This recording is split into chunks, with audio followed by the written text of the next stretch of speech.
Projet Biodivers, c'est un projet de recherche qui a pour objectif d'analyser l'impact des températures sur les araignées. Et on fait ça dans la ville de Rennes, parce que dans la ville de Rennes, il y a ce qu'on appelle un îlot de chaleur urbain, c'est-à-dire que les températures nocturnes sont plus élevées que dans les campagnes. Le projet Biodivers, c'est avant tout une équipe de scientifiques qui regroupe des chercheurs du laboratoire LETG de l'Université de Rennes 2, des chercheurs de l'Université de Rennes, donc du laboratoire Ecobio, des écologues. On a 2 stagiaires actuellement, Benoît et Louis, qui travaillent sur l'adaptation morphologique des araignées aux températures. Et on a surtout Valentin Cabon, donc un thésard qui travaille pendant 3 ans sur ce projet global et qui s'intéresse plus particulièrement à l'impact des températures sur les communautés d'araignées. Et mon travail, c'est de réaliser les relevés de terrain qui nous permettent de récolter les araignées qui nous intéressent tant et d'analyser scientifiquement les résultats.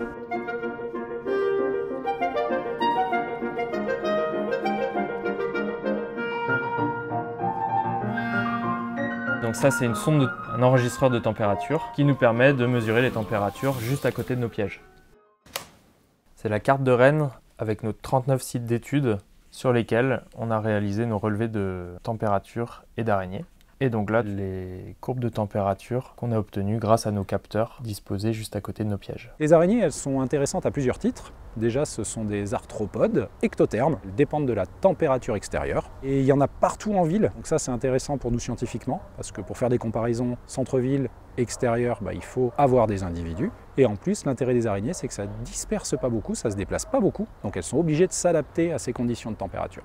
D'avoir ce comparatif entre les zones urbaines et les zones rurales, ça nous permet vraiment de regarder si certaines espèces finalement sont filtrées et disparaissent des zones urbaines et voir si d'autres réussissent à s'établir durablement en ville.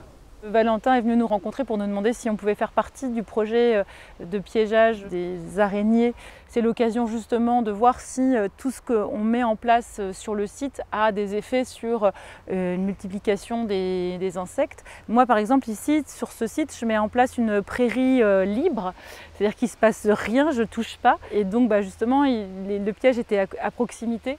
Donc c'était pour voir aussi si est-ce que toutes ces démarches un peu environnementales ont des effets sur la présence d'insectes divers. Une des spécificités en fait, de Biodivers, c'est que c'est basé sur un inventaire participatif.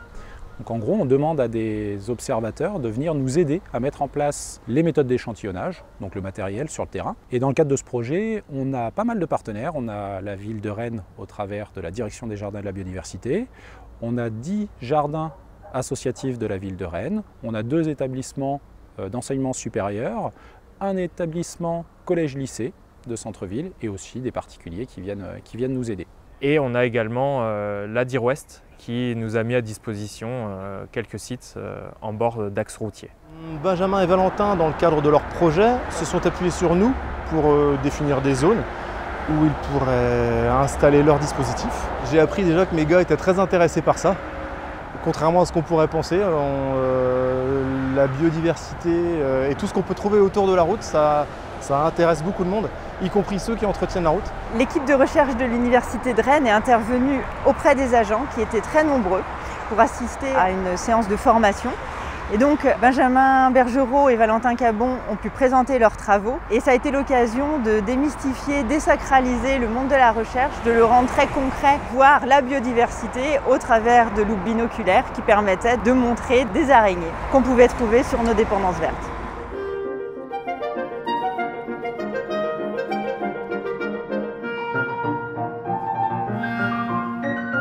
L'intérêt aussi d'avoir des partenaires, c'est qu'en ville, les espaces verts ils sont principalement soit publics, soit privatifs. Et du coup, il faut aller voir ces institutions-là pour y avoir accès. Et en plus, un double avantage, c'est que ça permet de sensibiliser aussi les personnes, notamment les plus jeunes, à toutes ces considérations de biodiversité en ville, et notamment la biodiversité animale, dont les arthropodes. Des arthropodes qui sont souvent mal aimés, qui provoquent des phobies chez certains.